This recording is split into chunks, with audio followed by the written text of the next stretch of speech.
Hold up a second. We're doing something very different today. Hello everyone.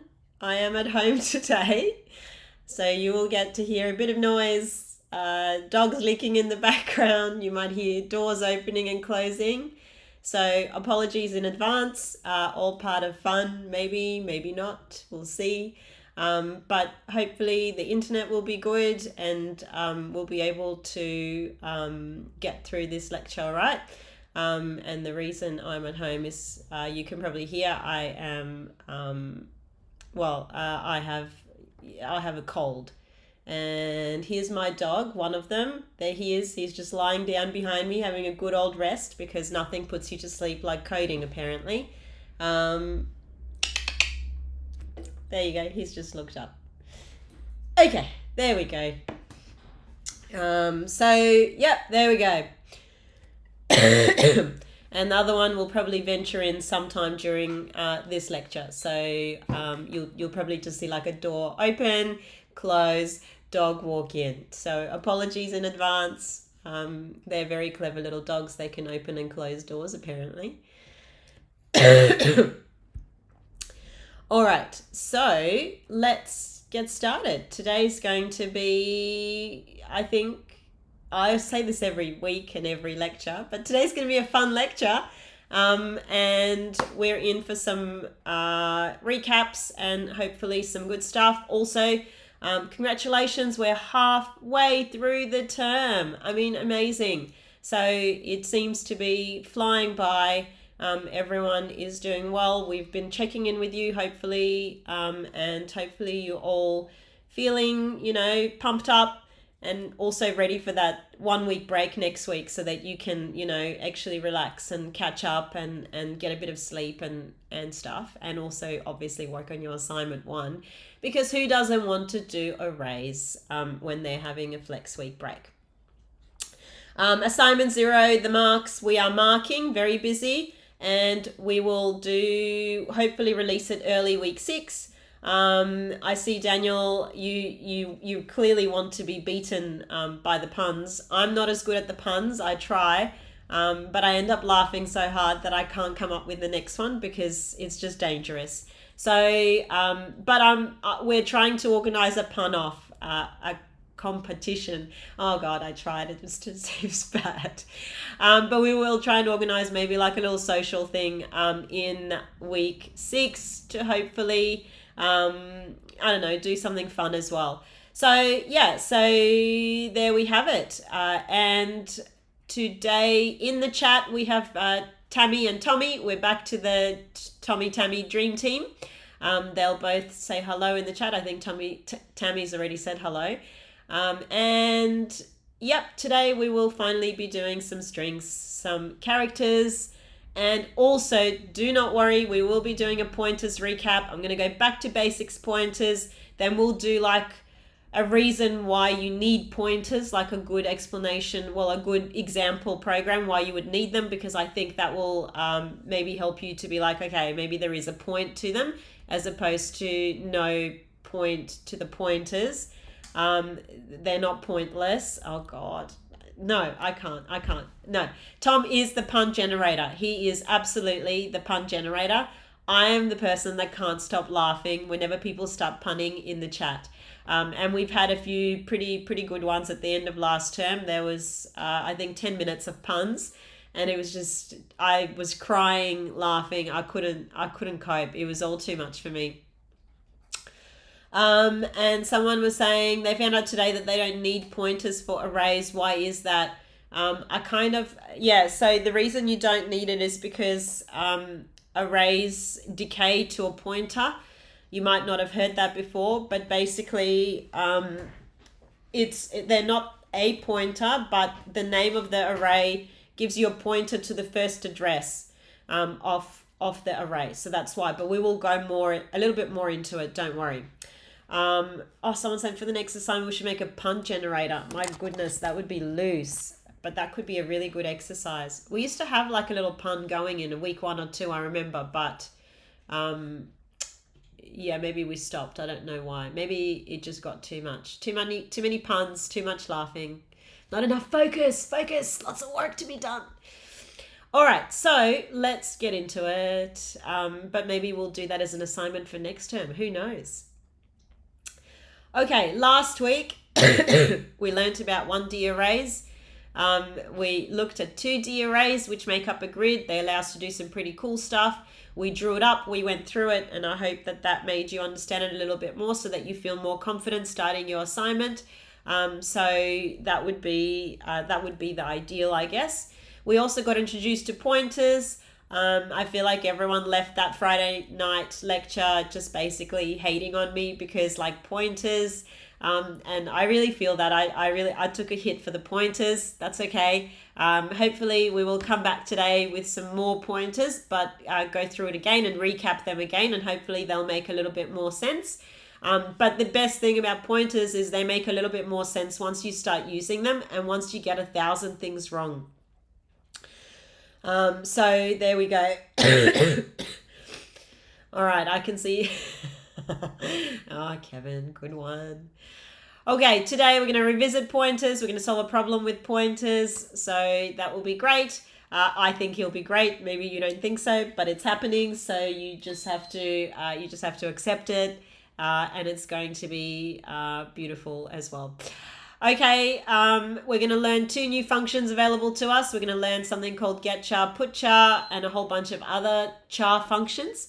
And then finally, someone has been asking in this chat for like 3 weeks about strings. Finally, we bring this gift to you. We're going to start strings, okay? So it's going to be pretty amazing. Yay, strings. Strings are pretty fun, and we're gonna learn as well about all the different functions that are available to us to use with strings. So hopefully you'll enjoy that because you're using functions that already exist. So that will be pretty cool. Okay, where is the code? Tommy or Tammy, could you please post in the chat where the code is? So that's going to be the code for this week. All right, let's do a quick recap of pointers. Oh God, I've lost a screen. What's happening? Oh no, it's back. Here we go. We are good. Okay, so a pointer is basically another variable that stores a memory address of a variable. Okay, so it's just a variable type that stores a memory address of a variable. Okay, someone, thank you, Tommy, said there is no access because I forgot to chmod the folder. Apologies, give me 2 seconds and I will come back. Okay, there should be access now.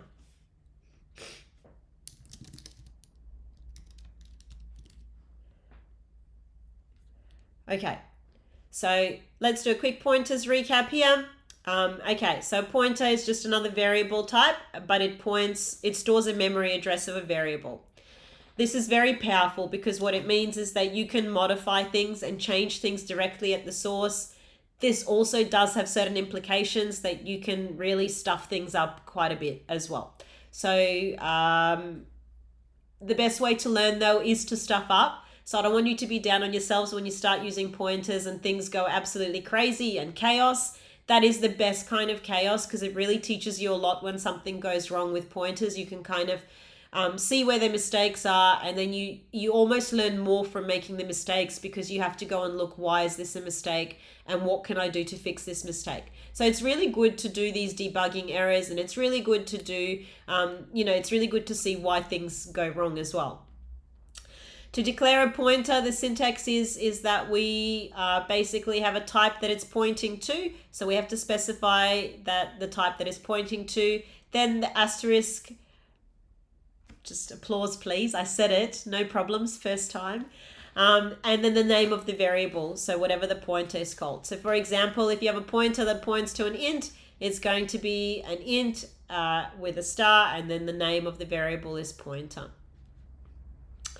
All right, so if we look at it in this type of way, basically to declare, let's say we declare a variable, okay?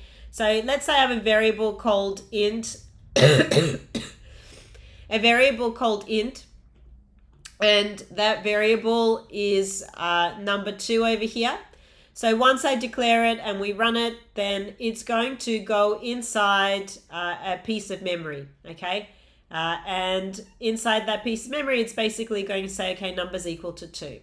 Now, when I declare a pointer and point it to the address of that variable, what that means is inside my pointer, I'm storing the address that that variable is in.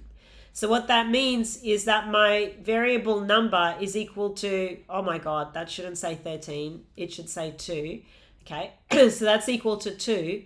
And inside my number pointer variable is the address of where it's at. Okay, so if you see over here, this is the makeup address, 0x, and that's what's going inside here. So a pointer stores an address. All right. So a few things to remember. There's really 3 things when we play around with pointers. And those things are, first of all, we declare a pointer with an asterisk. And this is where you specify what type the pointer is pointing to. So for example, a pointer that stores the address of an int type variable, you'll say int, you'll have the asterisks, which saying it's a pointer, and then the variable name of that pointer. Then you would initialize a pointer, okay? So you initialize a pointer by assigning an address of a variable with the ampersand value. So you initialize it by saying what's stored inside it. You store an address in it. And the third thing to do with pointers is that you can dereference a pointer. So what that means is that I know that inside my number pointer is an address, but if I want to know what is at that address, that's called dereferencing the pointer. So what it means is, please go to the address stored in this pointer and get me the value that's there. Okay, so what it means is to dereference it, I put a star back on it. So if you remember initially, when we declare our pointer, we have a star and then it says the name of the pointer, and the same thing to dereference it. To get its value, we just do a star and then a number pointer. Okay, let me just quickly have a look in the chat. I can see there's a few things in there as well. Okay, so when I say, someone said, is the PTI in the variable name part of how a pointer is defined? No, that's just my style. This is in one organization I've been, we always finished every pointer with PTR, and I've really carried that through because it helps me to read code and to know when I'm referring to a pointer or not. So that is a style element. It's not something you have to do, and it's not something you have to carry through. But I've often found that it helps me when I do pointers to know easily when something is a pointer. Jack, so when a number was initialized, it got allocated a random address in memory. That's correct. So when number was initialized, I didn't care where it went. It didn't care where it went. It went somewhere in my random memory. And then when I used a pointer, that allows me to access that variable without knowing anything else about it. Okay, so, and someone, I think Tom and Tammy are answering questions, and they'll let me know in the chat, in our other chat, if I need to focus on anything else as well. All right, so if we have a piece of code, okay, just to remind you what we were doing. Here we go, door opening, dog coming in behind me, and next dog is in. She heard we're doing pointers. She wants to be a part of the team when we do pointers, obviously. All right, so we declare a pointer with an asterisk, as I said, and that's where you specify what type the pointer points to. So again, what I'm doing is I'm pointing, that's not what I wanted to do. Let me click on that. There we go. Okay, so I've got this, which says int. It's pointing to an int and a star box pointer. And then the second thing we do is we initialize it by giving it the address of something, because inside a pointer, we store an address. Okay, and then to dereference it, again, you use the star when you want to know what the value is in there. Okay, I've got that 2 times. Okay, I want to do something in the chat, and we'll talk about it, okay, because I want to see what you understand from it. Okay, so let's say I've got an int, and the int is number. So somewhere I've got a box. That is a box. Let's pretend that is got a shape of a box with slightly rounded lines because aesthetics. And let's say the address of this box is 0x I'm just going to do one more because I'm writing randomly without a stylus. I'm writing with a trackpad and it's not that pleasant. Okay, so let's say, I don't even know what that's doing. Okay, it just doesn't want me to write an F. Okay, I should have just chosen something else. Okay, let's say it's that. Okay, so now I've got an int number. Okay, so whatever the number is going to be in here. And then I've declared a variable again, and this variable is a pointer. All right. So let's do, you tell me if this will work or it will not work. If I say number pointer is equal to number, and let's say this number is equal to, just to make it easier for you, it's equal to 2. I'll initialize it. Okay. Yay or nay for this first one? Will this be a compiler error or will this go through? If I have number pointer, so this thing is a pointer, this is storing, yeah, good, excellent, no, haven't forgotten anything. There's a syntax error here. This is why it's definitely, it's not going to work. Yep, well done, excellent. The reason it's not going to work is because inside this variable should be an address, whereas inside this variable is the number 2. So this is 2 and this is some sort of address, okay? Okay, what about this one? Let's move on to this one. Yay or nay? This one over here. I've got dereference number pointer and then I've got it equal to and number. Are we saying no or yay? Oh, a few yeses. Oh, someone wants to hear the dog's opinion. Jax, do you know? What do you reckon? They're fast asleep. They don't care. They could go either way. Okay, so a few mixed feelings. Okay, this is going to be a no as well because this over here is a dereference pointer, which means it's going to point to whatever is stored at the address in here. Whereas this one here is an address, okay? Excellent, yes. If I don't have this star, then it would have worked because then it's an address to an address. All right, let's go over here. It's getting wild, this drawing, just this, anyway. Okay, now I have number pointer is equal to and number. So will this work over here? Yay or nay?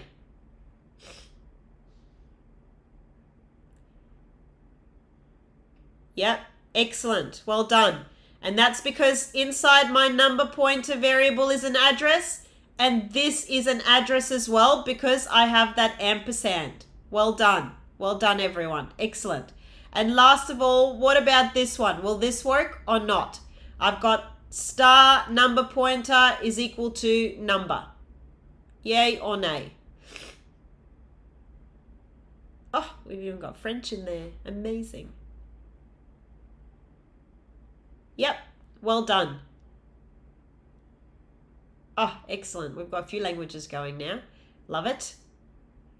Okay, excellent. Okay, so this here is a dereference pointer, which means it's going to be pointing to whatever's at the address. And this is a variable. So this is going to work perfectly because we've got a value and a value. Here we've got an address and an address. Here we have a value and an address, so it's not going to work. And here we have an address and we have a value, so it's not going to work. So the types have to be matching. So if it's an address, it has to be initialized with an address. If it's dereferenced and it's pointing to a value, then it has to be initialized with a value. And someone said, what if you declare on the same and initialize on the same line? No problem. You can absolutely do that. So you can have this and then you can make it equal to, and then you'd have an address of whatever it is going on. Okay. Darren, excellent question. Why don't we do ampersand number pointer to access a number pointer's address? You can. Nothing's stopping you. If you do need the address of that variable, it does have it. So it's important to remember that it is just a variable, which means it still has its own memory address as well. But we sometimes don't care as much about that. And certainly in 1511, we don't care about the address of the actual pointer itself because that becomes much more complex situations as well. Is there a difference in address between and? Yes, there is. So if you use a star on a pointer, that means you want to go to the address that is stored in that pointer and get the value. Whereas if you use the ampersand, that means you want the address off. And you've got, why does that work? Okay, that works because you've got int number pointer. So you've declared your pointer and then you've initialized it by giving it an address, okay? So the reason when you first declare it, I see what you're saying. I see what you're asking now. So when you first declare it, if you have this int and a star, all that means is I'm declaring a pointer. This is not the same as when you are dereferencing it. That is an excellent question. Yeah. Each pointer has a memory which has, exactly, yeah. How come pointers are considered unsafe in most languages? What a great question. It's because you can modify things directly at the source, but not just that. Something we don't do in 1511 is you can do pointer arithmetic. So you can move about in memory, with just great abandon and do things. And there are other implications as well when you give out memory and when you use dynamic memory allocation. We're going to look at a few of those issues. But the reason is because it's quite dangerous to access memory and to play around with memory. However, we do see so that we can learn how memory really works and how we have to, give us an ability to then use other languages as well. Okay, let's do a simple pointers example just so that you can see where it's at and what it's doing, what everything is doing. If I haven't answered your question, please, or Tammy and Tommy haven't, please just ask it again. The chat is moving quick and I've got about 3 chats open, so I could be, missing something. All right, to the code, how exciting. Okay. All right, whoa, code, excellent. Can everyone see my coding screen? Is that all okay?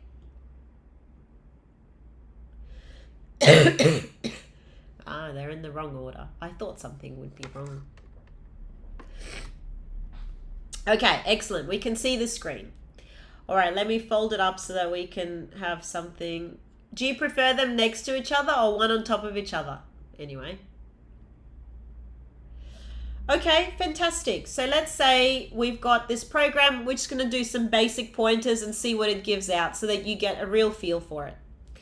Okay, let's see. Let's say we have an int number 6. Okay, and I would like to draw it actually. I don't know how to do that on here, unfortunately. Okay, and we have an int number pointer. Okay, so it's not initialized yet, but I've said that I would like to declare a number pointer. I would like to declare a pointer to a number. Nothing in it yet. It's not initialized, so that's a bit risque in itself. You should always initialize your pointers, but for the sake of this example, I'm not going to. So if you have nothing inside your pointer, one thing you can do is you can make it equal to null, if you remember, and that's initializing it to nothing in particular, okay? But it's initialized. But if you try to dereference or access what's inside that null, you're going to have some serious problems. It's really going to be very, very angry at you. No, it's true. I thought about that as I was doing it, that the terminal is on the wrong side. There we go. That is much better. Oh, I didn't mean to do that. Okay, yeah. All right, I agree. Clever. Okay, let me clear this so you can see what's going on.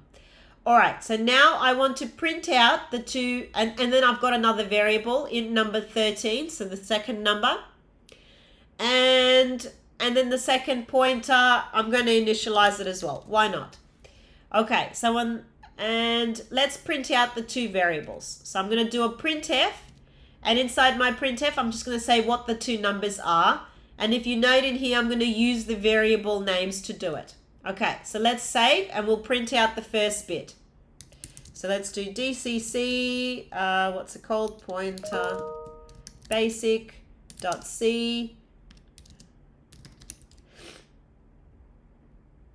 Okay, so I've got 2 warnings because I haven't used my, because I haven't used my pointers. And I've initialized them. So it's like, hey, you haven't used these pointers. Why are you declaring them if you're not going to use them? Okay, so I'm just going to ignore that. because I am going to use them later on. Okay, so I'm going to run this, and what it's going to give me is that my number is equal to 6 and the second number is equal to 13. Okay, excellent. Let's move on and have a look at something else.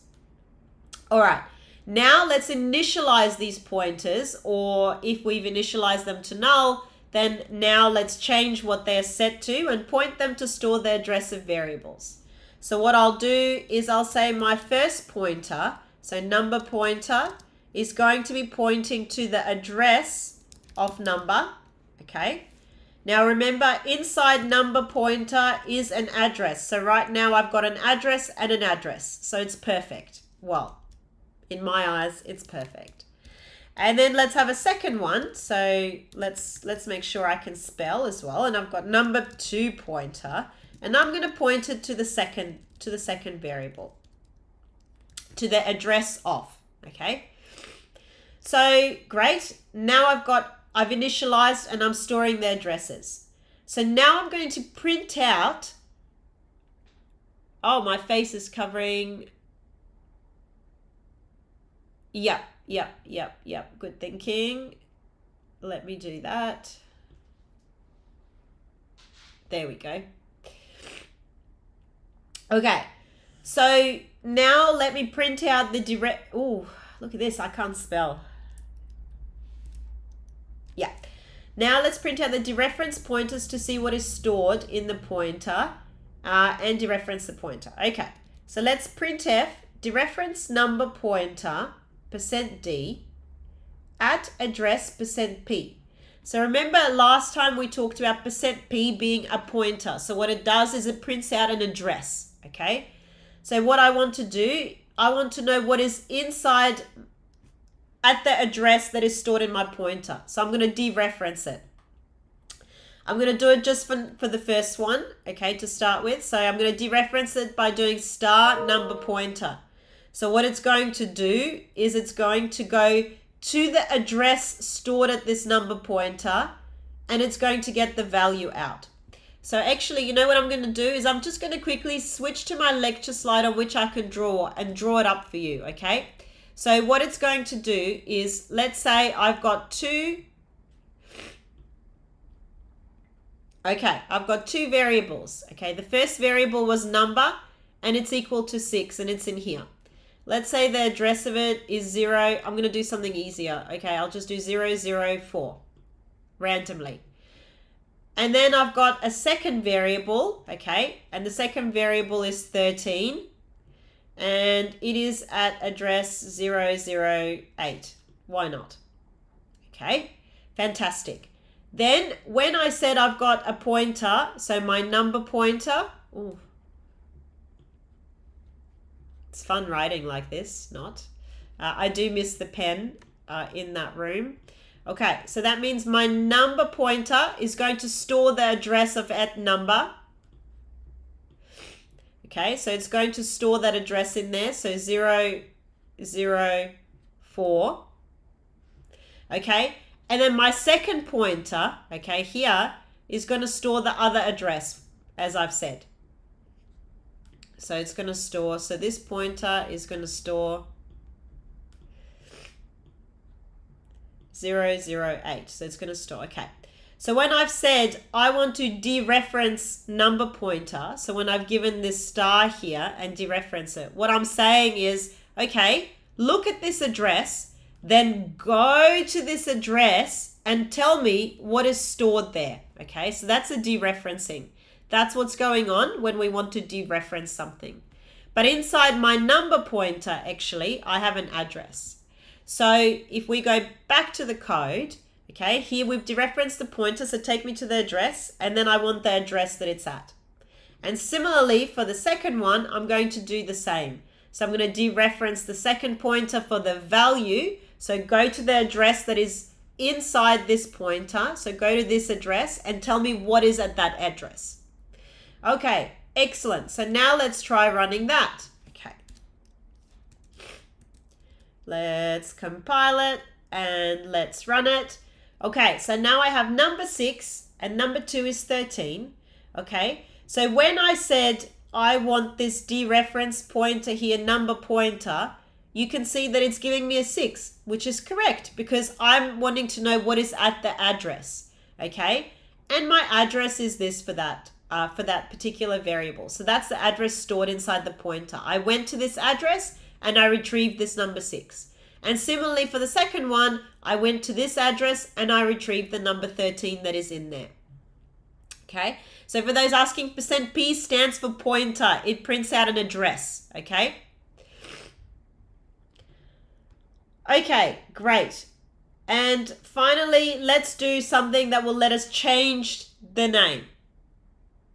Okay, let's do that. Play with the dereference pointer to change the values stored in the variable. Okay, let's have a look. So let's say I want to change the value inside the first pointer. Okay, if I want to change, so all of your addresses are going to be different because the address is picked at random at compile time. Even if I run it again now, my addresses are going to be different again because it all the memory is given back when we return 0, when we come out of our main, it's freed up again. Otherwise, your computer wouldn't be able to run if everything stayed in memory the whole time, okay? So our addresses are going to be different. Even if I run it again, my addresses are going to be different again. Okay.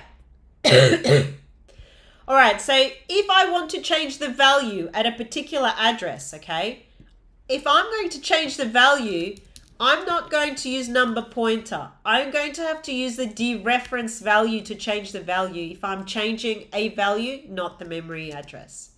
So let's say I want to change whatever's in there. I want to add 6 to it, okay? So I'm going to add 6 to it. What that means is it's saying go to the address at number pointer, okay? Get the value and then add the value, add 6 to that value, okay? Okay, excellent. And then let's print out our value. So what we should have is if I'm adding 6 to 6, I should have this final output to be 12. Okay, so let's compile it again and let's run it again.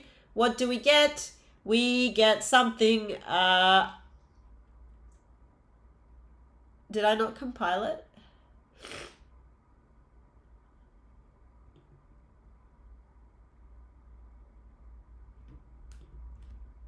I forgot to save it. Okay, we're back. I forgot. I'm like, no, hang on, something is wrong. I forgot to save it. And so look here, I'm going to print out the number, but I'm referencing the actual variable, okay? So I'm referencing the actual variable instead of the pointer. Because when I change things at the address, I'm changing the variable. Okay, let's do it. So let's compile. I'm just going to clear this actually because it's quite low down now. And let's run it. Okay, perfect. So I've got my new situation, 613, and then the number is 12. So even though I never added anything to my variable number, okay, I am still, would you believe I have my do not notification? I've got my silence notifications on and it's still coming through. I hate this. Anyway, so even though I am not touching number, I'm touching the pointer, the address of number, which means that I'm modifying things at the address of that number. So that means that in here, I can just have my value printed out and the value is going to change because I modified it at its address. Okay. What should we do to the second pointer? What should we do to our second pointer? Who wants to do something, not kill it, just something really nice. Some maths, I don't know. Let's do number 2 pointer is equal to, so remember because I want to change the value at this pointer, okay? That's why I'm going to dereference it first. I'm going to say get me the value of it, whatever. I'm going to put a value in here. Then dereferenced value. And then let's, in fact, oh my gosh, people are square root. No. Then we'll need the maths if we want to do square root. Okay, so then, someone's saying, what if we make the second pointer point to the first pointer? Just wait, that's my next example. Okay, let's do, we might as well do modulus. Okay, modulus 2, why not? Okay, so what should that give us? Number 13, modulus 2 should give us 1, maybe. if my maths is correct. And so again, I'm going to print out the number and I'm going to just use the variable, okay? So let's run that. Running,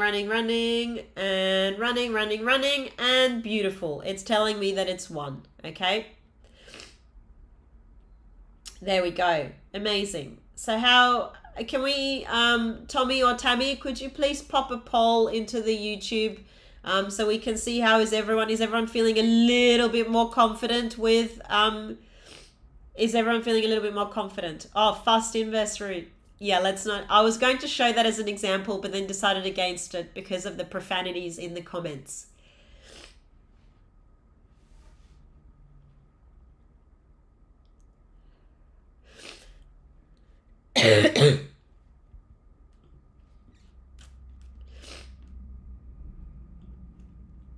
Okay, because we're going to do another example, and I changed my mind. The lecture slides give you the wrong problem. I've changed my mind on the problem I would like to do. No, I agree. I agree. The profanities are the best part of that piece of code, but I didn't want to show it in a live lecture. And I can't remove them because they're historical. You can't really get rid of them.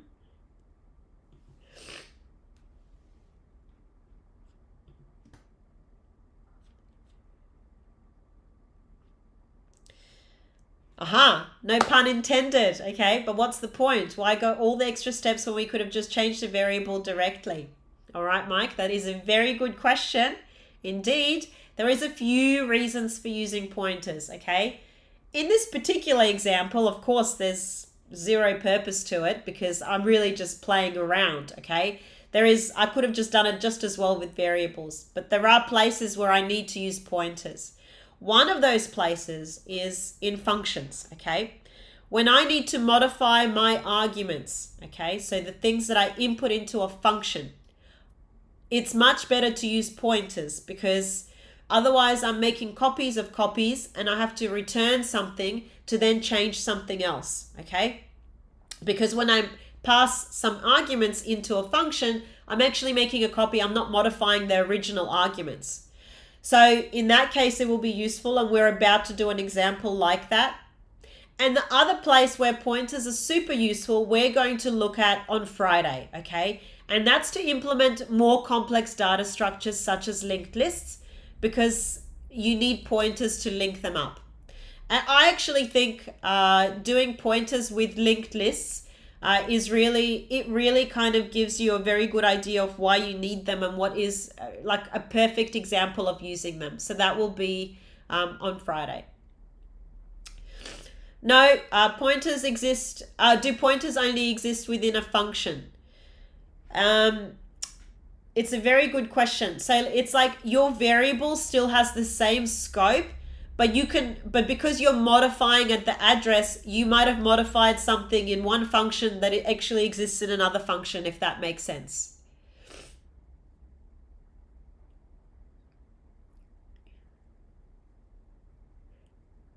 All right, let's do, we've got like a 50-50 split here on what's happening with pointers. So let's do another example of pointers. I feel like it's worth it. To get the, no, I'm not going to do it. I was like, it's worth it to get the point of pointers. Yeah, all good. Okay, let's switch to our next example.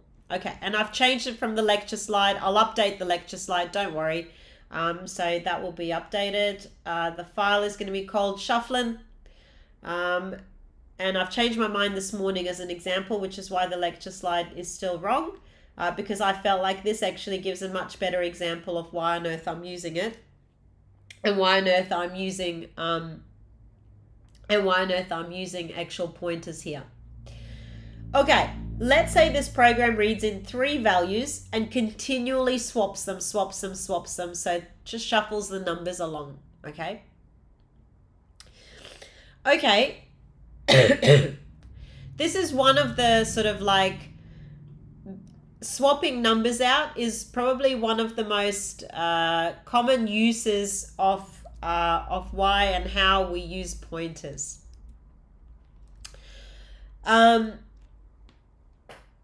Ugh.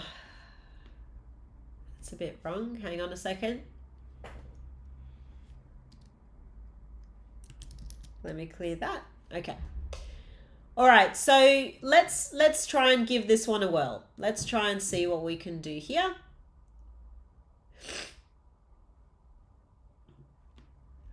Got all the wrong screens going now. Sorry, give me a second to get all... Okay, here we go. All right, so let's read in 3 numbers, and then I can also talk to you again about scanning something in and how to do it nicely, and then we can kind of go from there. Okay, so I've got 3 variables. Let's scan some variables in, and then we're going to play around with what's going on. And so swapping numbers is one of the prime examples why you want to be using functions. If you take it out to a function, why you need pointers. And that's because when we return something, we can only return one thing, can't we? Okay. Whereas if we modify it straight away with pointers, if we modify our arguments, then that means I don't have to return anything. It's just going to get changed. So let's have a look. And it's going to be a lot more obvious when I actually write the code for it. Okay. So let's do it. Okay, I want to scan some stuff in. Swap. I do know that swap numbers is in the problem sets this week, but yeah. Anyway, there you go. You get a head start. Thanks for watching the lecture. You get a head start to the problem, one of the problems in the problem set. But it is just such a great example. Okay. Okay, let's scan something in. What am I doing? I'm off with the fairies. Okay, scan F, and then I'm going to scan in %D, %D, %D. Actually, I'm going to prompt first to enter those numbers. Okay. Okay, please enter 3 numbers. And then I'm going to search for those numbers. Okay. So I'm going to scan F in 3 numbers, okay? And I'm going to scan them into num1, num2, and num3. Great. Okay, in my while loop, the condition that I want to check for, okay, so last week we did an EOF check. This week, let's do a different check, and then maybe we'll do an EOF check again. Why not? The world is your oyster. There's a few possibilities for you. Okay, so we're going to check that 3 inputs were entered. Okay, so I'm going to check that it's equal to 3. Okay, which means that if 3 things are not entered, I'm going to exit out of here. Okay, out of this while loop. Okay, so that means 3 numbers have to be entered and stored successfully into those variables. And then let's do. Okay, we've scanned them in. Okay, what are we going to do now? You know what? So that we can see what's going on, I'm going to print out the numbers that we scanned in.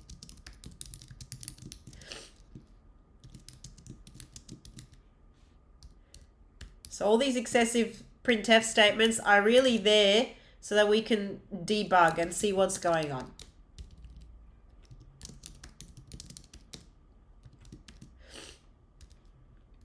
All right, now I want to shuffle them up. Okay, let's shuffle them up. Okay, I'm going to have a function called shuffle. And what I'll do is, I don't know, let's say I want to shuffle 2 numbers. Now, if I'm going to give it num1 and num2, okay, let's pretend I have a function called shuffle. And I want to give it these 2 numbers. Now, what's going to happen? I can change things inside my function shuffle, but what will come back? I can return maybe one of these numbers. Well, I can return one of them numbers, but what about the second one? Nothing's going to be updated. So this is one of the points of using pointers, is that if you need to change your arguments, you're better off passing pointers to your function, okay? Because what that means is you'll be modifying those 2 numbers at the source, okay? So how does everyone feel about that statement? Do you say if you need to modify or alter your arguments, then you should be sending out pointers, okay? Because then the function is able to use those pointers to modify the variables that are in them, okay, that are at those addresses. Okay, so if I'm going to send this function some pointers, I can do that just by giving it 2 addresses, because as long as I give 2 addresses, that means I've given pointers, okay? All right, I don't have a Slido going today. That's silly. How are we going on the pace? Oh, I wish we had some sort of emoji that you can throw at me if it's slow down or fasten up or going okay. Okay. So let's say I'm going to shuffle 2 things. I don't know. Why not? Let's do it again. And then let's say I'm going to shuffle number 2 and number 3. Should we shuffle again? Shuffle again. We haven't written our function yet. Emoji. Okay. Let's shuffle again. So, you know, this is what I mean. Like when we move things out to functions, okay, then we want to, you know, I haven't even written my function yet, but what I want to be able to do is I know I want a function there to shuffle things around. Okay. I don't know. There we go. Okay. Okay. So, okay. Tommy's going to do a pace poll. Thank you, Tommy. Someone's written, is there any time where not using pointers would be beneficial, or could you just always use pointers to update variables? I mean, sometimes it's just pointless to use pointers. Thank you very much. Like sometimes the thing is so simple, you don't really need to use pointers. And when you use pointers, you open yourself up to more mistakes because you're now dealing with memory.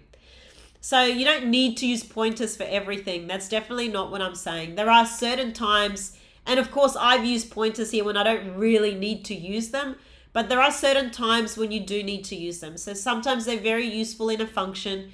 They're very useful in a linked list, which we'll do on Friday. So there are places where they are definitely more beneficial. One of those places is if you need to modify the arguments. Okay. Jack, why use and num1 over num? Okay, because I haven't actually declared a pointer here. Okay, I haven't got any pointers in my main. I only have 3 variables. But if I pass an address to a function, what that means is that I'm passing a pointer, because a pointer stores an address. Okay, so if I were then to do my function, what that means is I'm saying, okay, my function is not returning anything, so it's void. I've already said it's going to call shuffle. And because I've given this function 2 addresses here, what it means is I've given it 2 pointers. Now, each time, the first time I gave it the address of an int, so here I'm going to have an int star given to it. And the second time I've also given it an int. Okay, so the second time I'm also going to give it, I forgot, an int, and it's going to be num pointer or num2 pointer. So me saying this is really what I'm saying is I want to use this function shuffle, and it is receiving 2 pointers.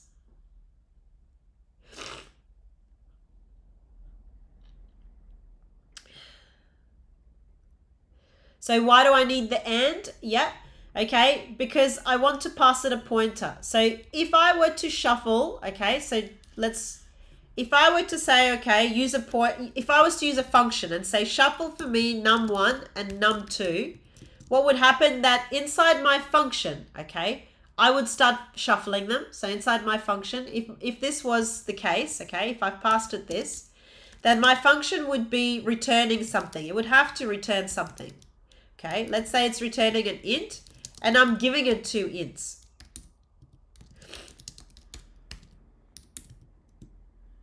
Okay, what that would mean is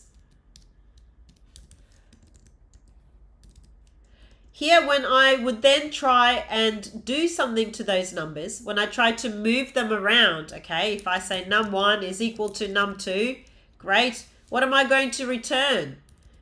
I can only return one of them, not the other, okay? So I can only return only one number. So what that means is I'm not going to be able to shuffle them at all because I can only do one return. Does that kind of make sense? So that's why I'm saying if I give it two addresses instead, so if I give it the address of the number and the address of this number, I can modify these straight up. I can modify them straight up where they are located. So I'm modifying these numbers straight at the source, which means I don't need to pass anything back to my main. The change is already going to be reflected as soon as I go to that memory address and do something at that memory address. So what it would look like is kind of, yeah, so someone said is writing the function shuffle and num1 and shuffle in pointer. So if I wanted to do it a little bit, like if I wanted to have extra variables, which I think is confusing everyone, I could say, okay, I have a pointer here to the number 1, okay? And that means here I'm going to send it, and then here I would have to say, great, that means my pointer, so my number 1 pointer is equal to and address of num1, great. And then I could send that, I could send the number 1 pointer in if I wanted to do it like that, okay? But it's the same as just sending it the address, okay? Because I don't really care. I don't really care that the fact that it's an address is already saying it's a pointer. So anytime you touch an address, you're touching a pointer. It's really called a pointer. It's just that I haven't stored this address anywhere. I'm just giving it this address. I haven't stored it anywhere. I don't care about storing it. I'm just going to modify it straight up. Okay, great. Let's take a little break, and I'm going to draw it up whilst we take a break. So let's do 5 minutes to take a break, and then I can modify it as well. I can draw it up so you can see exactly what's happening. Okay, break.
All right, here we go. I've come up with a good alternative.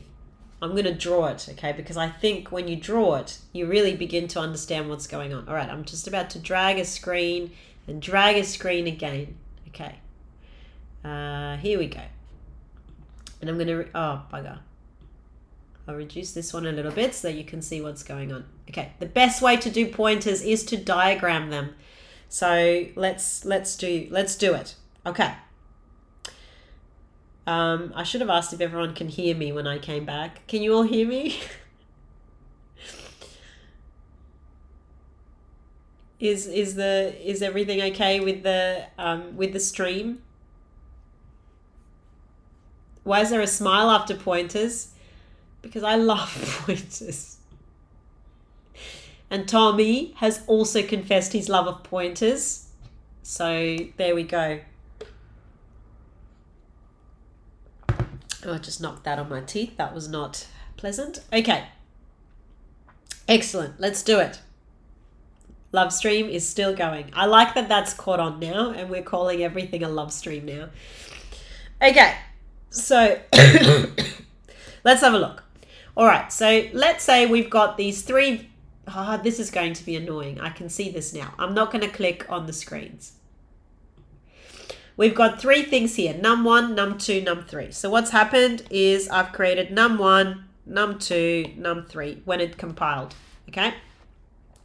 And let's say we've got 0x, 0f, 0, 0x. I'm making up these addresses. They are complete and utter rubbish. Also because I don't want to write 16 digits. So not going to happen. Okay. Pointless love. That's beautiful. And yes, thank you. Okay, very good. Okay, let's have a look. So, all right, we've got num1, num2, num3. So let's say in here I've got a variable for num1, in here a variable for num2, in here a variable for num3. Okay, now we're saying please enter three numbers. Great, that doesn't affect anything that's going to happen. And I'm going to say, well, scanf, okay, I'm going to scan in three numbers. Let's say I'm entering in, I don't know, 5, 13, and 6, okay, in that order, which means that I'm going to go to the address of num1. So I'm going to go to this address and put in my first number, so 5. Then I'm going to go to the address of num2, and I'm going to put in the second number, which is 13. Then I'll go to the address of num3, and I'm going to put in the third number, which is 6. Okay, great. So now if I print out the numbers, it's going to give me what numbers I put in, which is 5, 13, and 6. Great. Oh, so annoying. Now I'm saying I want to shuffle these numbers. Now, if I start shuffling them, this is just not working, is it? Here we go. Here we go. I'm not going to touch it. Okay. If I start shuffling, so if I say shuffle and I don't give it, so if I want to do, let's say this is inside my main function, okay? Now this is my shuffle function. Okay, let's say what I give my shuffle to start with is I just give it num1, 5, and num2, which is 13. Great. Let's say I shuffle these two and I say, okay, now they're going to be num1 is now going to be 13 and num2 is now going to be 5. Okay, fantastic, great. How do I return that to my main? I can't really return that to my main, okay? I can only return one of them. The other one is going to die inside this function. Because if you remember, when I pass these two arguments to my function, I actually make copies of them. I'm not modifying anything here. These have stayed as 5 and 13. I haven't changed them at all, okay? So that means that this is not going to work for this type of problem. I need to give it pointers, okay? So what it means now is I'm going to pass it, instead of passing it these variables, what I'm going to pass it is I'm going to pass it the address of two of them. So what I'm going to give it is I'm going to give it the address of num1. So that means I'm giving it 0x0f0. And I'm going to give it the address of num2, which means I'm giving it 0x0f4. Okay. So in fact, I'm giving it 2 pointers. It's just that I haven't saved those addresses anywhere yet, but I'm passing it 2 pointers. And now if I say, okay, at this address, so if I say at this pointer here, whatever I've passed to it, that's going to be equal to 5. And at this one, it's going to be equal to 13 if I go to this address. So if I'm at address 0x0f0, it's the number 5. And if I'm at address 0xf04, it's number 13. Fantastic. Okay, so now if I swap them around, if I say I want this one to equal to 13 and I want this one to equal to 5, what's going to happen is because I'm modifying it at the address, because it's a pointer, it's going to affect my main. In my main, they're going to swap around as well. So I'm not going to need to return anything. Okay, so the whole point of pointers is that I don't need to pass things back and forth between functions to copy things, okay? In this particular instance, where I would need to return more than one thing, you need to use functions to be able to do that in any sort of, efficient way. So what that means is I'm modifying things directly at the source then. Oh, am I blocking you? I am blocking you. Let me move to the other side. There we go. Magic. Okay, so now, okay, so we've got this, so we're shuffling, right? So now if we go to shuffle two numbers, and this is a very, very common algorithm in computing, how to shuffle two numbers, okay? Let's say I've got, and this is where I love my riddles, okay? Let's say I've got a glass of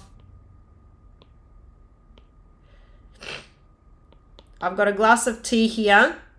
I was going to go for something harder, but I haven't. And a glass of water here. Okay.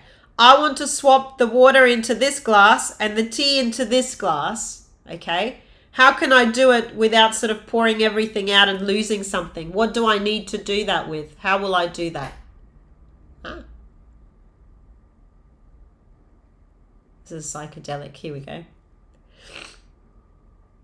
What do you reckon? How will I do this swap? If I need to pour one into the other one. Yeah, Tony, well done. I could use magic, but I don't have any. Absolutely, I need a spare glass. Otherwise, I can't really do it. So I need an extra glass in here to be able to do anything. Okay, great. Let's go over here. And then I'll go back. Don't worry, I will go back to show you exactly what's going on a diagram. But let me do this function that's shuffling things around. So well done. You need a third glass. Okay, so let's say I've got my two things here.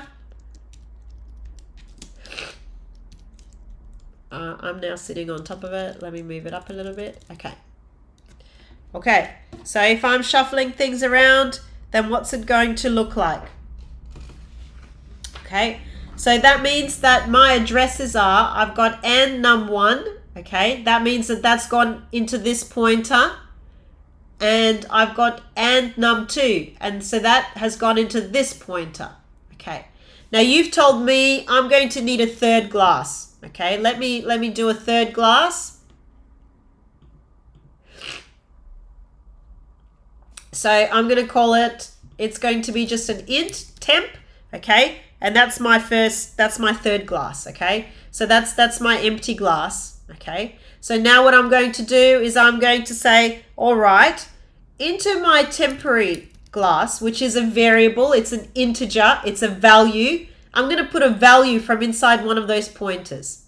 If I want to put a value in, I'm going to dereference the pointer first. So whatever is stored at this address, and for me it's num1, I'm going to pop it inside temp. That's what's going to go in there. Great. Now that means I can say, okay, whatever is inside this first pointer, okay, I'm going to place actually whatever's inside the second pointer now. And now that I've lifted my glass, I'm going to go to the temp. So now into my second one.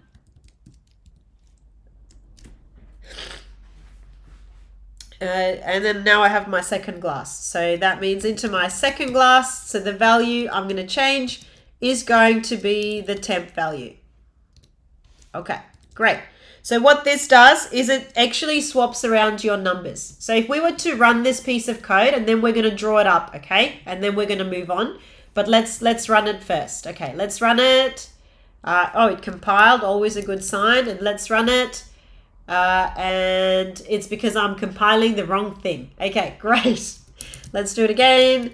Shuffling.co, shuffle. Okay, I've got some erroneous brackets. It's always brackets in my case. I can see where it's... Okay, let's try that again. Okay, I've got some serious...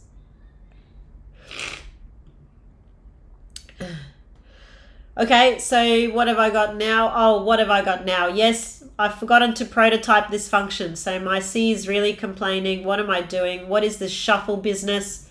It doesn't exist. Save me, save me, save me, save me, save me. Here we go. Let's try this again. Okay, third time lucky. Yay! Good debugging, everyone.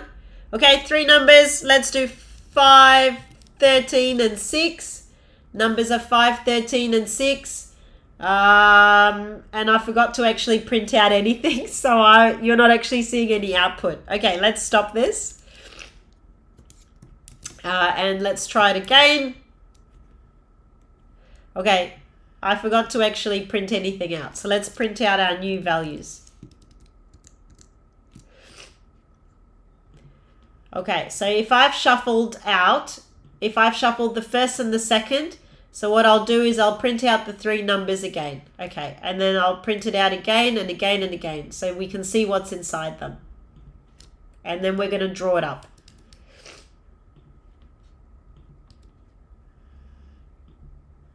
Okay, so all I'm doing is I'm just making sure that we can see what's happening. Okay, let's compile it again. I'll clear it out and let's run it. 3 numbers, 5, 13, 6. Okay, so the first time I'm swapping 13 and 5, the numbers 1 and 2. The second time I'm swapping number 2 and 3, so 6 and 5 are swapped. And the last time I'm swapping number 1 and number 3, so it's swapping those for me.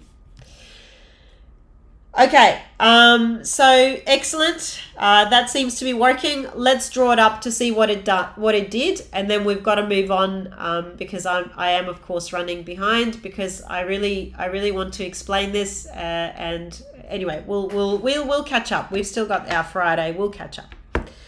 More important that we understand what's going on. Okay, so let's have a look. All right, let's go through it line by line. Okay, let's do this first shuffle, okay? And then let's go here and then we can draw it up. Okay, so I'm shuffling and I'm sending it 2 numbers to start with.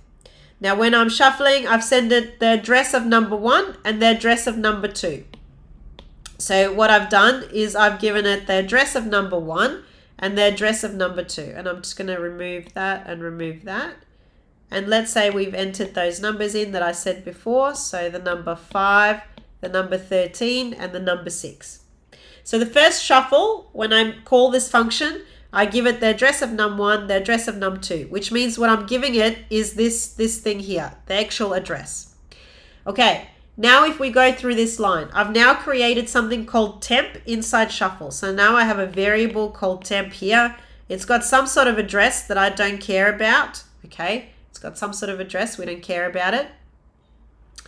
And I'm now going to say into this temp, I'm going to put in the value of this first pointer. So this first pointer is at address 0x0f0. And I've said because temp is a value, I need this to be a value. So I'm going to go to this address and pull out what number is in here. So I've dereferenced it and I said it's 5. So I've now put 5 inside my temp. Okay, excellent. Now the next one I said dereference this pointer again. So that means I'm ready to give it a value. So I've dereferenced it. And I'm going to give it the value of dereference second pointer. If I dereference the second pointer, the value is 13. So what I've done is I've swapped it to 13. And now what I've said, okay, then take the second pointer, it's dereferenced, and give it the value of temp. Inside temp, I have 5, so that's what I've popped in there now.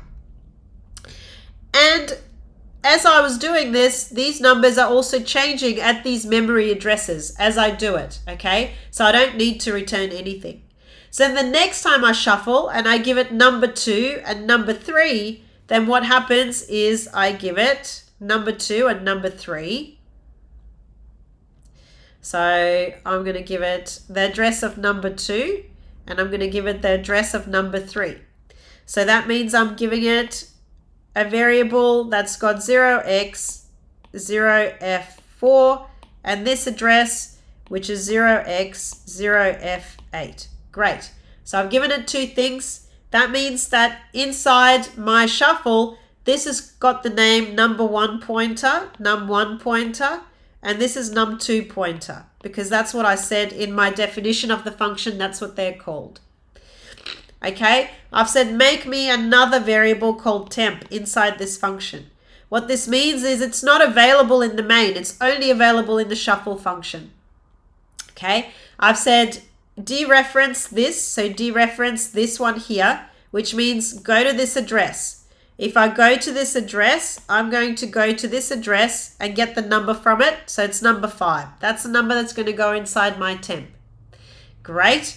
Okay. Now I want to dereference it again because I'm going to change its value. So I'm going to dereference it again, which means go to this address. Okay. I'm now sitting over here and I want to put the value inside this pointer. Okay, what value is inside this pointer? I'm going to go to this address. It's the value 6. So that means I've now swapped this to 6. And now I'm going to say on the last one is dereference this pointer. So get the value of it. So go into this value. So go to this address. Okay, I'm at this address. And now give it the value that is inside temp. So the value is now 5. And voila. You get something that just kind of, you know, keeps going. You can shuffle as many times as you want. So someone's asked why in line 36 the argument for shuffle is int num pointer. It can be anything you want as long as it's an integer pointer. I could have called it int num1 and just left it at that. I could have called it int num, whatever I want, as long as it's a pointer, as long as it's got this bit here, then it's okay because it's matching to what I'm giving it, which is an address.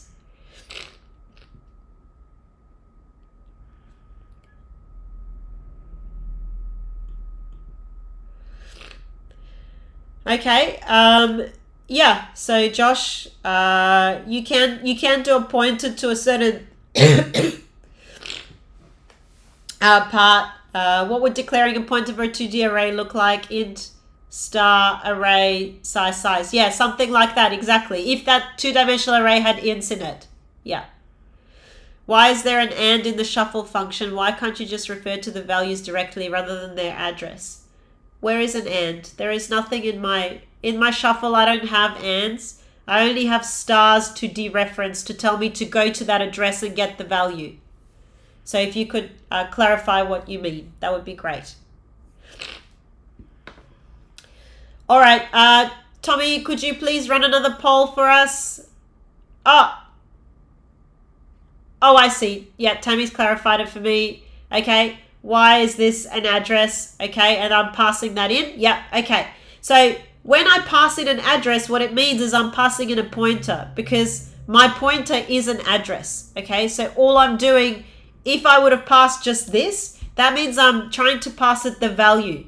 So those don't align if you remember what we tried to do, because this is now a pointer and this is now a value. Whereas if we are giving it a pointer, that means we have to give it an address of something, which is why we're giving it with the ampersand, because that means we're giving an address. So we're giving a pointer actually.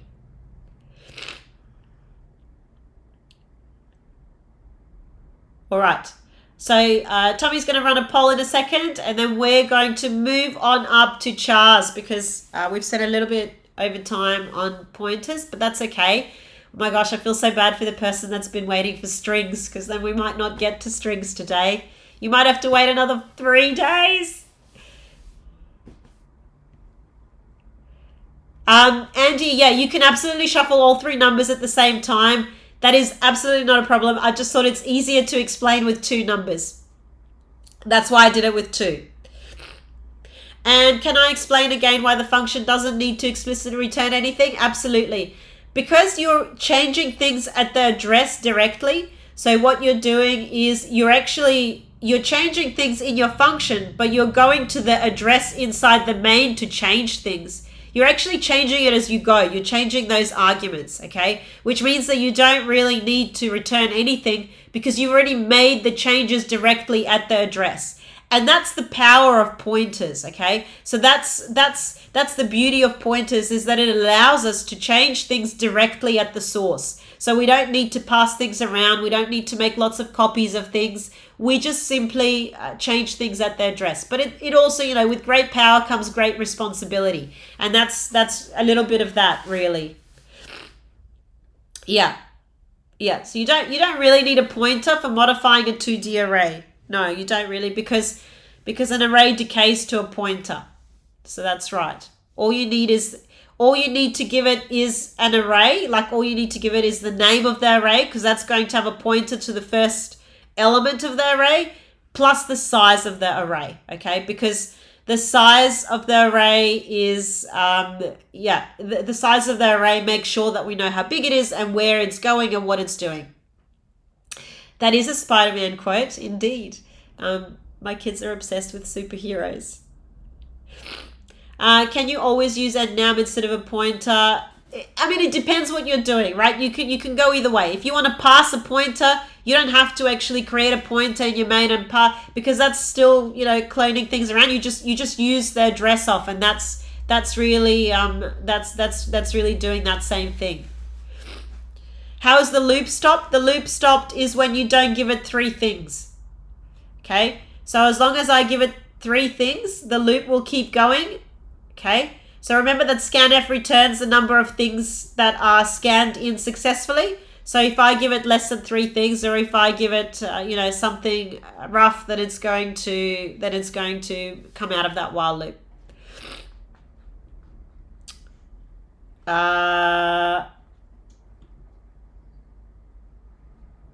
I don't know. You shouldn't be getting it. You have too many. Somewhere I've deleted something because I was showing something and I didn't replace it. That's probably why you're getting an error. Okay. Let's move on. Oh, can I show an example of messed up usage of pointers and break stuff? For sure. I'm going to do that on Friday because it's much easier. Yeah, I'm going to do it on Friday. I'm going to dereference null pointers and then just bathe in the glory of it all breaking and the chaos that ensues. Okay.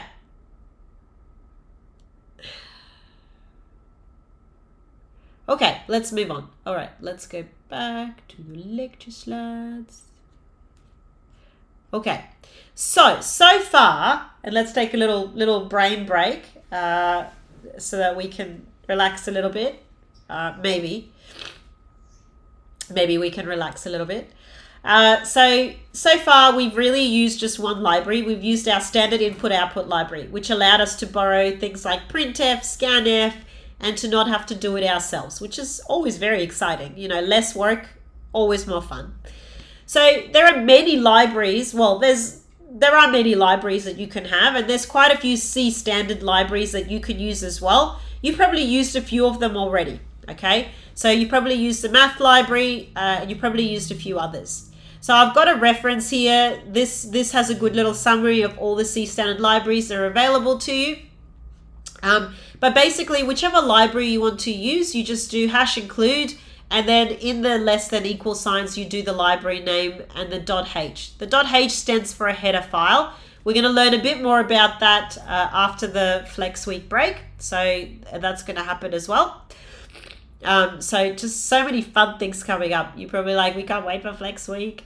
Anyway, okay. So standard input output, it's the one that you've already been using. So we've got our printf and we've got our scanf. And then some other useful libraries that we may have seen, certainly ones that we will be using very soon, is a standard library here. So stdlib, so standard library.h, we will be using that one. Math.h you might have used already, and we're going to use 2 more today, okay? So we're going to learn about 2 more libraries today. So sometimes it's just more fun to borrow functions instead of writing them from scratch. We all know that. We've all been to the library to borrow books. Sometimes it's more fun to borrow books than to buy them. Okay, let's do one of those functions. Let's do a function called Getchar. All right. So, Getchar. Getchar is a function that reads in a character from input. So it only reads one single character. Okay, just one little thing, 1 byte. Okay, if you remember, a character is 1 byte, and that's what that Getchar looks for and reads in. It usually returns an int. Okay, so it usually returns an ASCII code of that character that it read. It can also return a -1, and if you remember, that could be an EOF. Okay, so it's sometimes useful to know when to finish our input. Okay, so an end of file. And you will not get anything, you will not get its input until an enter is pressed. So until you do an end of line, it won't read anything. It just keeps filling up a buffer. Then when you press enter, that's when it starts picking out characters one by one. So if you had something that, said hello, and then you pressed enter, in the buffer would go that whole thing, that hello, and if you do Getchar, it would pick out a character at a time. So it would look something like this. Hold up.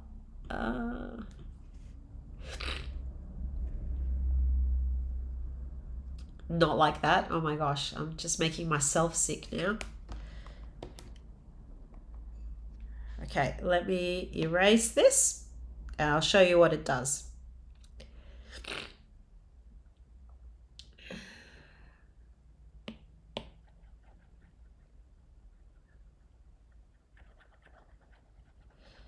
Okay. All right. So let's say I put into the terminal HELLO, and then I press enter over here. Okay, so then I press enter. Now, once I press enter, Getchar starts picking out the characters one by one. So the first character it's going to take is H. Okay, I might do something with it, don't know.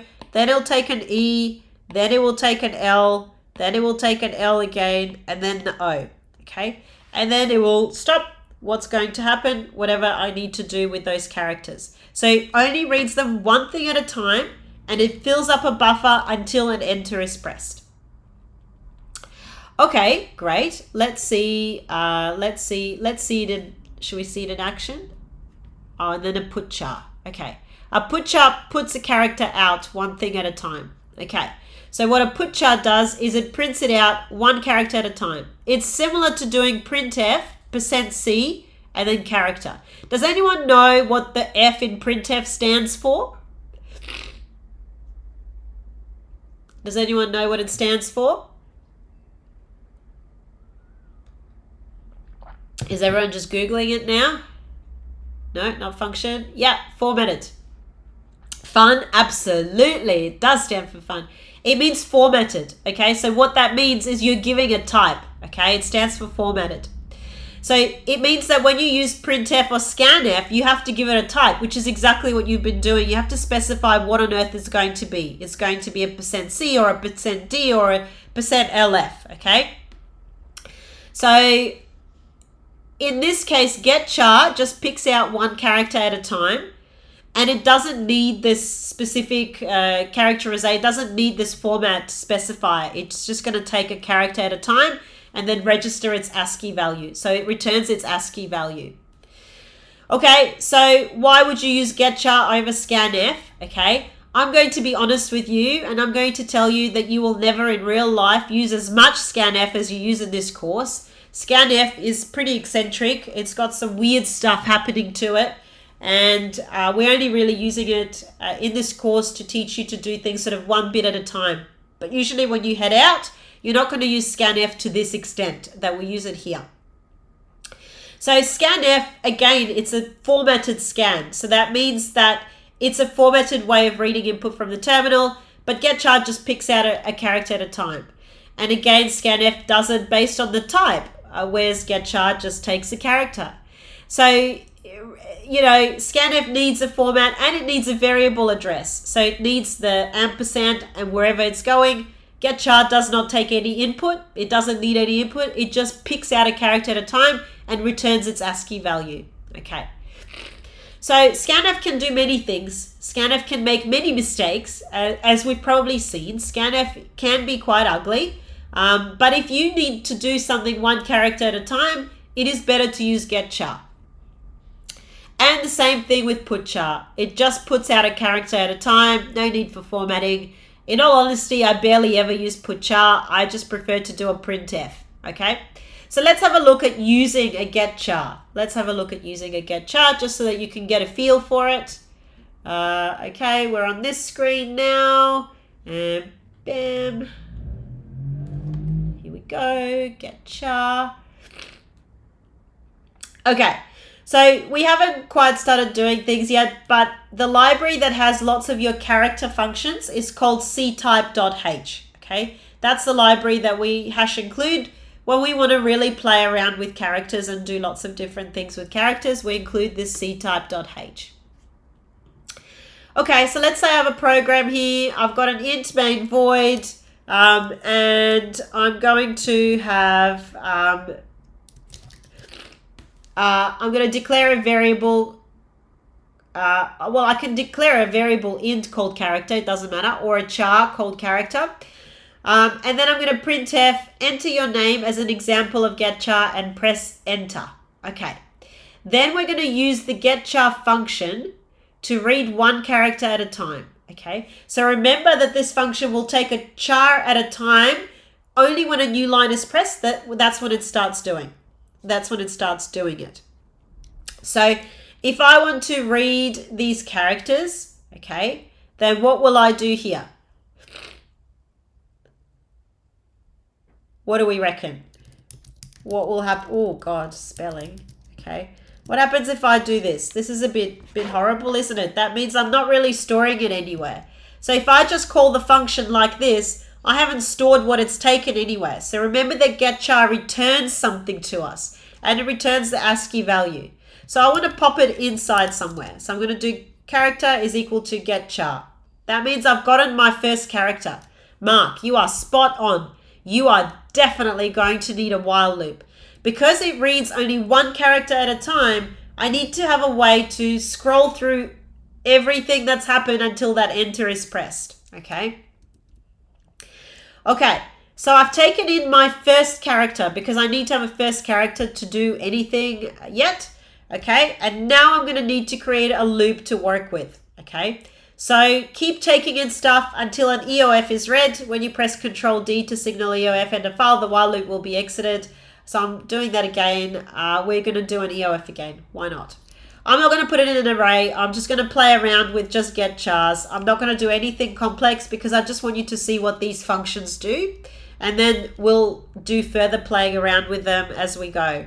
But first, let's just do the basics. Okay, whilst character is not equal to an ender file. So I've read this first character while it's not equal to an EOF. I always hate this because I misplaced the brackets. Okay.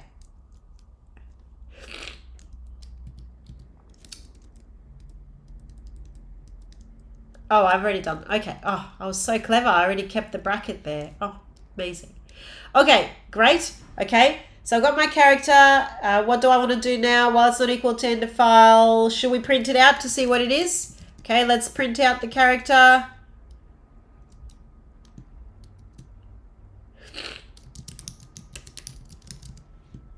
Okay, the character is %C. Oh, forgot to say what I want to go in there. Character. Okay. Oh.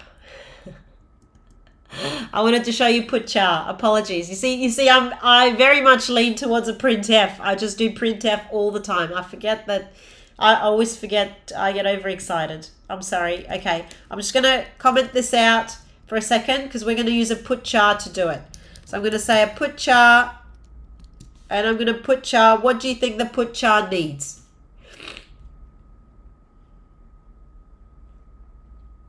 What do you think it needs? I need to tell it what it's doing. So I'm going to give it needs an input of the character. Okay.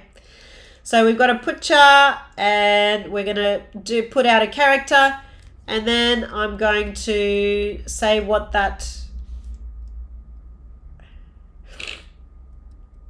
Okay, and then I'm just going to get the next character. So I'm going to say character again. And I'm going to get the next character by getting the next character. So that's me like incrementing our loop. Okay, so we've done this one. We got the next character from the buffer. We've used the Putchar, which is exactly the same as doing this printf over here. And let's just see what it does. Okay. And someone's asked a great question, why would you use a Getchar over a scanf? So if you need to read a character at a time, then you are better off doing a Getchar if you need to read one character at a time. Because scanf has a lot of eccentricities and a lot of weirdness to it. A lot of things can go wrong with scanf as well. So when you need to do a character at a time, you use a Getchar.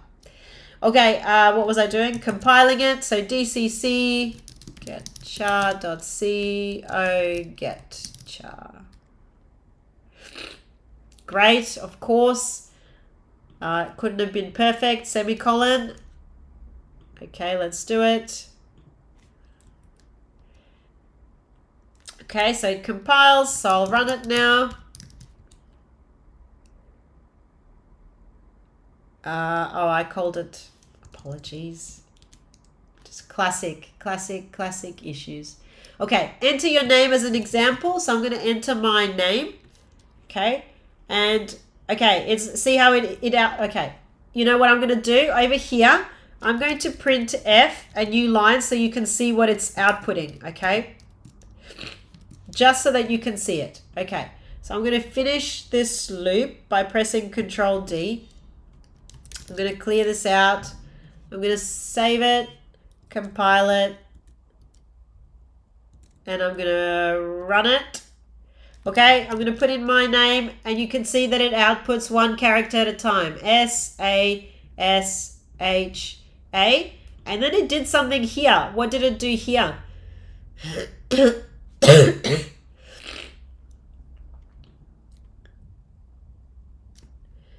Yeah, so it took...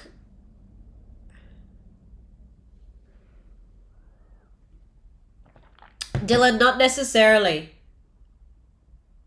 There are purposes to a Getchar. We will do examples of Getchar where you should use a Getchar over a scanf. Yeah, so it's pressed enter again. So what it's done is it's read in the enter as a character. Okay, because remember enter is a character in the ASCII table. So this is my enter. And this is that printf new line. And now it's waiting for the next character. Okay, because I'm going until Control D. I could say that I wanted to read until new line only if I wanted to do that. Okay, so it's up to me when I stop this loop. The world's my oyster.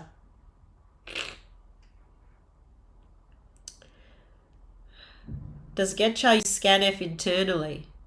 I don't actually know, it doesn't. I'm pretty sure it doesn't. Tommy's going to look it up now. I have very mixed feelings towards scanf. Me and scanf, we don't get along much.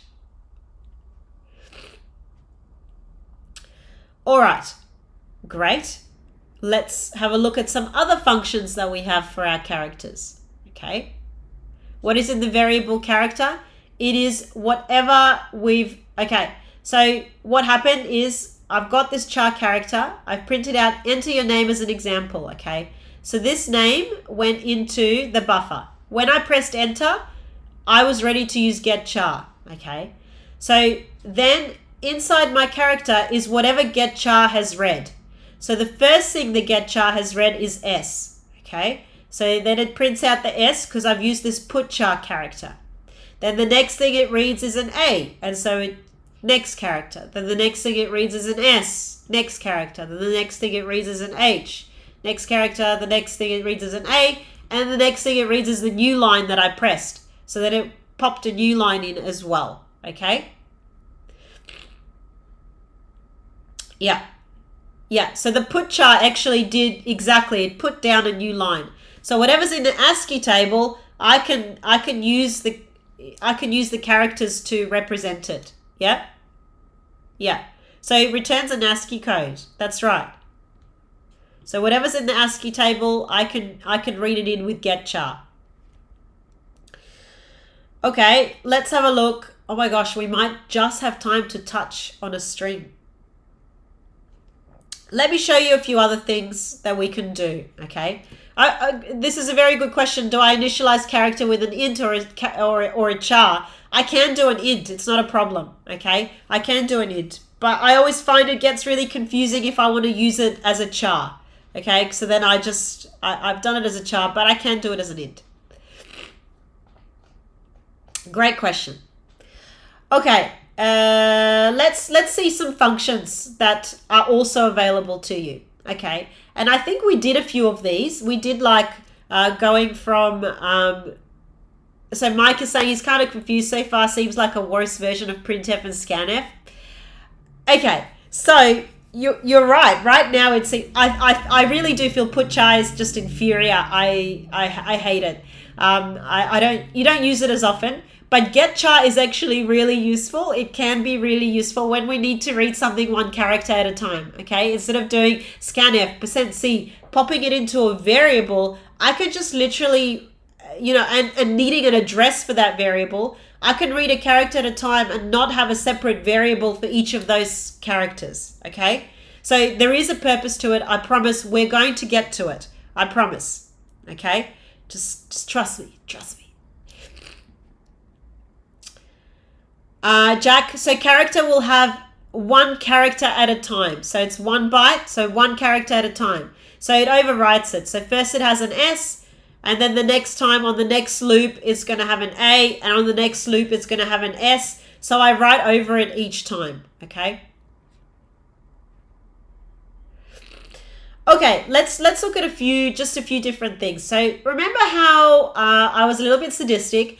And when you first learned about chars, I made you, play around with ASCII values, subtract and add, and basically do lower letters and upper letters by doing some cool calculations and playing around with the ASCII values.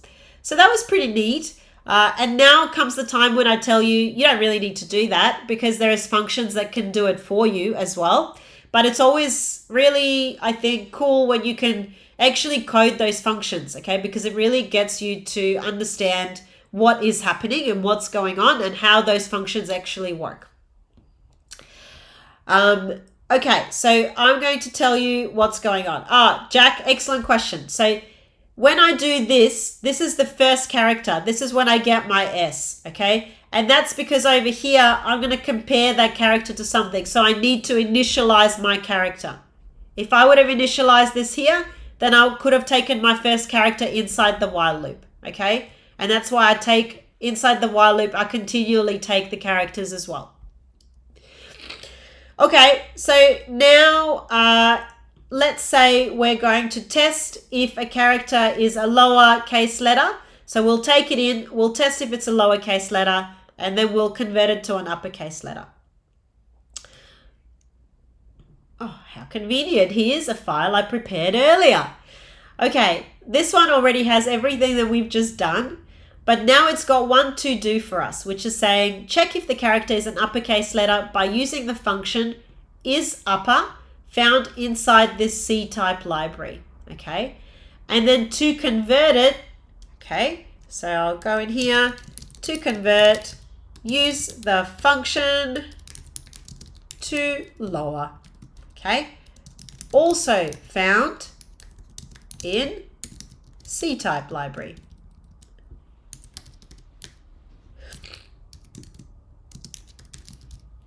Amazing. Okay, great.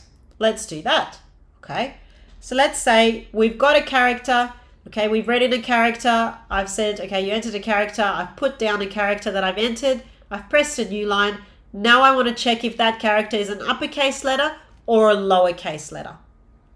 Okay, so if the character is a lowercase letter, and I'm going to use, check if the character is an uppercase letter. Okay, great.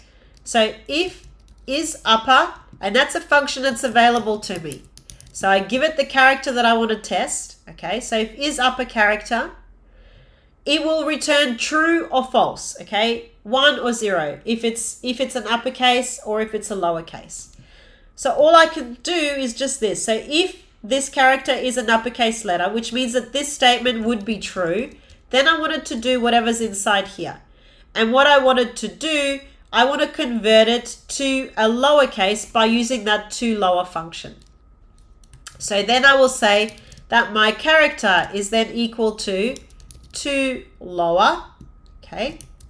And I'm going to lower it with that character.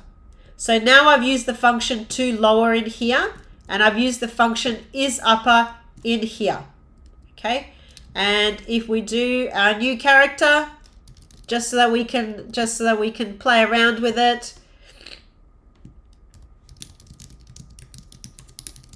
And let's do %C. And let's see what our character now stores in it. Okay. Let's save it.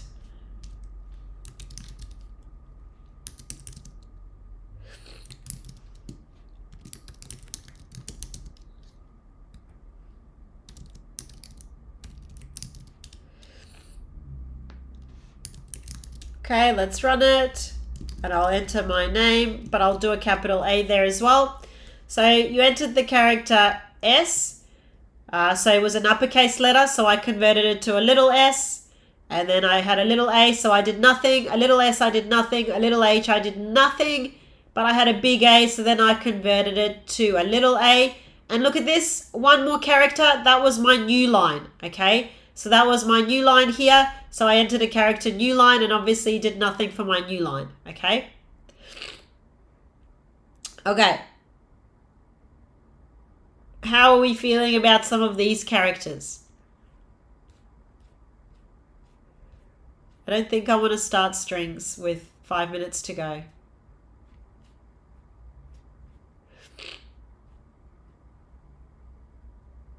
How can we run a poll, please, Tommy?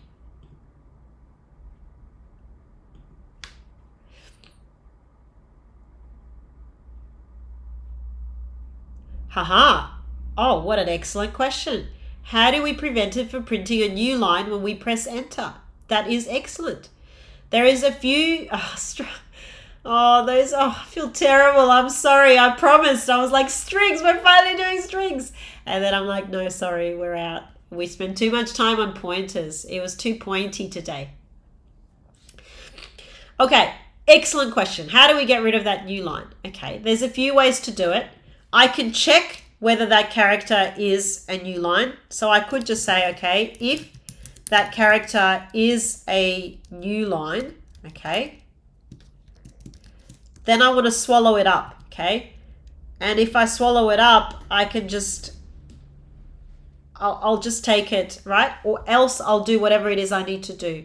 I'm not writing this in the right place. Hang on, sorry. Let me just delete that because I'm just fibbing you now. So to swallow it up, I could check if it's a, or I could do another condition here, and the character is not a new line, right? Then it will just do this while loop. So I could do a whole bunch of things that, you know, and remember, I don't even need the ASCII code of enter. I can just say that it's not equal to, and if I put it in apostrophes, it's all good. So I can check if it's a new line, and then it's giving us a, it's giving us the beautiful thing. Or I can say, you know, don't do this control D business because sometimes that's annoying. And I'm only going to go until enter. So I'm going to only read these characters until I get a new line in. So I'm going to keep doing this until I get a new line. So then it would look like this. So then if I compile it again, oh God, what's going on there? I can't see, it's behind the screen. I'm running a very weird setup here. Oh, not even clearing it. Okay, so if I compile it again and I run it and I enter in my name, so now it's just going to stop when it counts as a new line. It just swallows it up because now I'm checking for the new line.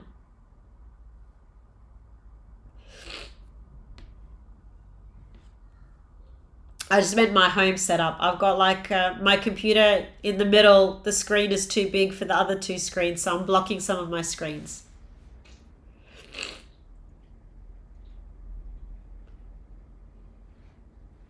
I don't think anyone should ever see my desk. I'm a really messy person.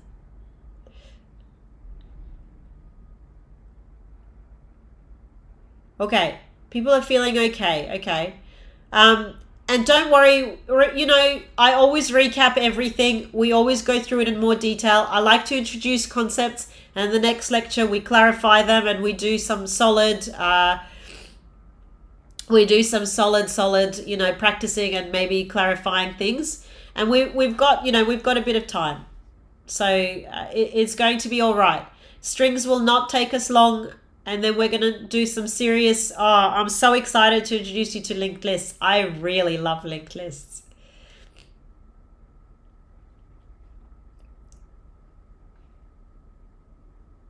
I wonder if Tommy and Tammy love linked lists. Tommy, Tammy, do you love linked lists? Could you please tell us in the chat?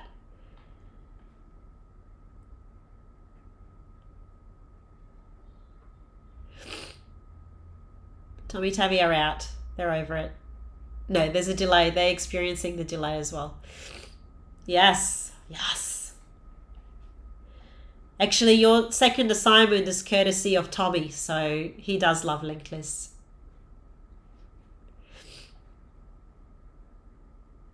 Oh, you're going to see me draw so much over the next few weeks. It's going to be so beautiful. Tammy's right. All right. How is everyone feeling? Where are they at for just how is everyone feeling halfway? We're actually at the conclusion of this lecture. We're exactly halfway through.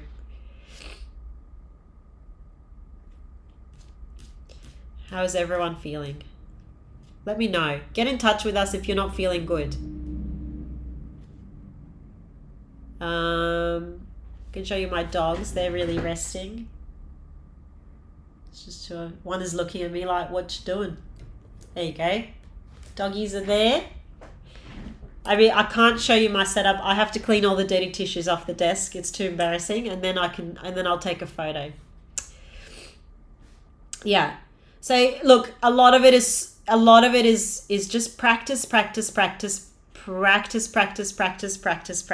Okay, and unfortunately, you know, coding can feel very, very overwhelming, but it's, you know, it at some stage the overwhelm calms down and you break it down into parts and suddenly things really come together and it just clicks, okay?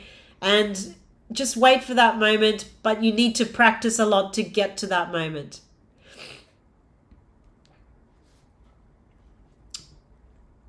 No, I haven't. Don't That's hilarious. Don't forget to like and subscribe. One of my friend's kids has been watching weird YouTube videos and she finishes every conversation now with, don't forget to like and subscribe, and she's 5. So I always think of that, which is neither here nor there. Yeah, so I really don't feel discouraged, okay? It is a really rough ride, and I've shared with a few of you, I did not do well in first year computing. Everything was very overwhelming. It just all, you know, all these new concepts. I came at it from no coding background either, and I had to work really, really hard, and it was discouraging in some parts, very discouraging, but you just got to keep going, right? And it does get better, and it even gets enjoyable, right? Which is crazy. So, oh, there is a solution. I'll show you the solution. Okay, start over here, here. Let's pretend I'm drawing straight lines. I think I've stuffed this solution up. Yes, I have. Sorry. You go here, then you go this way, this way, this way, this way, this way, this way. Okay. Then you go this way, this way, this way, this way, this way, and this way, like that. Yeah. So please, don't suffer in silence. Let us know if you're feeling discouraged. you know, we can help you, and we want to help you, because it can be discouraging, it can be a very hard subject, but it does become enjoyable, I promise. Yeah. All right, thank you so much for tuning in. I really appreciate it. I know Tuesday afternoons, Friday afternoons, we've got all the best times for lectures. Tried hard. So I look forward. Thank you so much. Thank you. I look forward to seeing you on Friday. Hope we're back in the lab. If not, more dogs. I can't believe no one barked. They must have really been snoozing through this whole lecture. So that's great. And yep, I'll see you all on Friday. Awesome. Bye, everyone.